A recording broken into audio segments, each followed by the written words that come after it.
There is something that I've come to realize about the Siaya governor, James Orengo. There are some things he has been saying lately about the death of Raila Odinga, and many people were questioning why is he reviving the death of Raila Odinga, yet is now 6 months. Yeah? Why is he so concerned about the death of Raila? Many people have been asking that question, but today I want to give you the reality on the ground and what happened before Raila Odinga died. And this is something that James Orengo has been speaking, but we as Kenyans are not taking him serious. And we always say that Raila Odinga died, everything died, ODM died, so we should not even be concerned about what he says. For the reason past, many times he gets the mic, James Orengo speaks about an investigation into the death of Raila Odinga. However, James Orengo knows that Raila Odinga, on his days towards his death, he was not feeling well, he was ailing. But again, he has something and he knows something that we don't. I've been listening to Orengo keenly. Some things, are not adding up. So I decided today to bring them here so that we can talk and also discuss. Perhaps you can shed some light to me equally because I want to shed more into you. According to Orengo, there was no formal agreement between Ruto and Raila Odinga on how to form the broad-based government. That is something he has been saying, and it got me thinking. However, this statement that James Orengo is saying is different from what Edwin Sifuna once said in a live national television Citizen TV. He went there with the papers signed, and he said that he's the one who drafted the deal between William Ruto and Raila Odinga. However, according to James Orengo, I'll answer the question why there is the disparity between what Sifuna says and James Orengo what he says. And this is what I'm gonna tell you. According to the governor Orengo, Raila's health was deteriorating so much at a rapid speed, and some politicians closer to him they felt that they will be left out in the cold because they really depended on Raila Odinga. For election, they depended on Raila Odinga, for relevance, for everything. In fact, Raila Odinga was the mastermind of everything in ODM and the opposition politics and how even the government of Kenya was running. And therefore, they rushed to William Ruto and negotiated positions for themselves because they knew Raila Odinga's power had, subsided. They knew that Raila Odinga hana nguvu zimemwishia, and there is nothing Raila could do. So they went forth. They had a sitting with President William Ruto. They discussed on the positions they could take in the government before even informing Raila Odinga. And by that time, Raila Odinga was not in the country. Therefore, when Raila Odinga returned from abroad, he found John Mbadi, Oparanya, Joho had already agreed with William Ruto to take the party to him. But Edwin Sifuna did not agree with them. So Orengo further speaks, saying that in as much as Raila Odinga felt embarrassed, in as much as Raila Odinga felt betrayed by the people he helped, the damage was already done and there is nothing he could do. Only that he could, move with the situation angesonga tu na maji, because there is totally nothing Raila Odinga could do, because the three cabinet secretaries already, they had, decided to enter into the deal with William Ruto without even involving Raila Odinga. So Raila Odinga decided to do what we call damage control. So he started using donating experts phrase to indicate that ODM was aware that the Mbadi, Oparanya, Joho, they were headed to the government as donated experts from ODM. Because Raila Odinga never wanted to divide the party. He never wanted that to happen. Therefore, ODM was his legacy, was his name, was his well-being. But there's something that Raila did. He stood with the Sifuna and said that Sifuna had a right to air his opinion. It's not that in as much as the other people in ODM felt embarrassed with the Sifuna statements,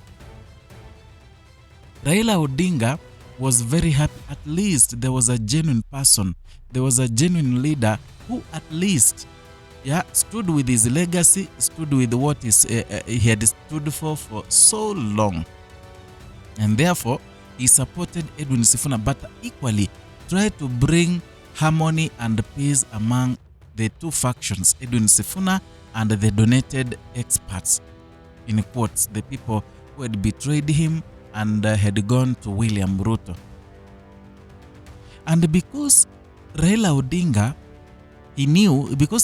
knew that his days were numbered and that he had become so frail, sickly, in as much as it was not in the public domain, James Orengo was his closest friend. They started ODM party. They've been close. He has been acting as his counsel, as his lawyer. He has been with Raila Odinga for a longest time.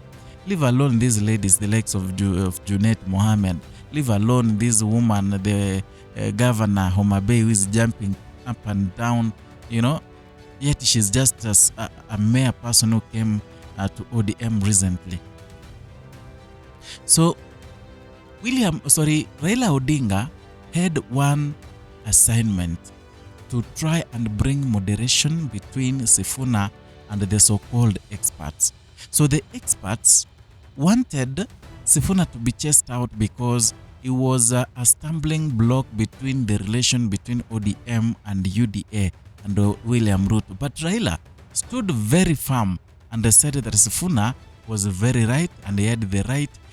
He had the right of to express his democracy, because democracy is one of the virtues that ODM as a party holds dearly.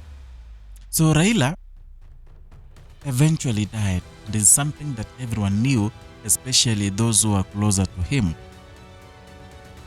And when he died, these political brokers, these Junet Mohammed, this Oparanya, Mbadi, Joho, they transferred their loyalty from Raila Odinga to William Ruto and therefore fired Edwin Sifuna.